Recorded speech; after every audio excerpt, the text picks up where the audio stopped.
পাকিস্তানের পাঞ্জাব প্রদেশে ভয়াবহ এক সড়ক দুর্ঘটনায় একই পরিবারে ১৪ জন নিহত হয়েছেন। শুক্রবার গভীর রাতে ঘন কুয়াশার কারণে নিয়ন্ত্রণ হারিয়ে যাত্রীবাহী একটি ট্রাক খালে পড়ে গেলে এই হতাহতের ঘটনা ঘটে। এই ঘটনায় আহত হয়েছেন আরও ৯ জন। আশঙ্কাজনক অবস্থায় রয়েছেন বেশ কয়েকজন। ওই ট্রাকে একই পরিবারের থাকা নারী, পুরুষ, শিশুসহ আর কেউ বেঁচে নেই। ট্রাকে মোট ২৩ জন যাত্রী ছিলেন, যারা সবাই শ্রমজীবী পরিবারের সদস্য। দুর্ঘটনা থেকে জীবিত উদ্ধার করা ৯ জনকে স্থানীয় একটি টিএইচকিউ এবং ডিএইচকিউ হাসপাতালে ভর্তি করা হয়েছে। চিকিৎসকরা জানিয়েছেন ৭ জনের অবস্থা অত্যন্ত আশঙ্কাজনক।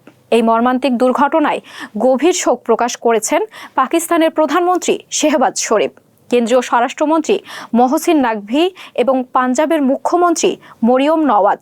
পাকিস্তানের প্রধানমন্ত্রী আহতদের সর্বোচ্চ চিকিৎসা প্রদানের নির্দেশ দিয়েছেন।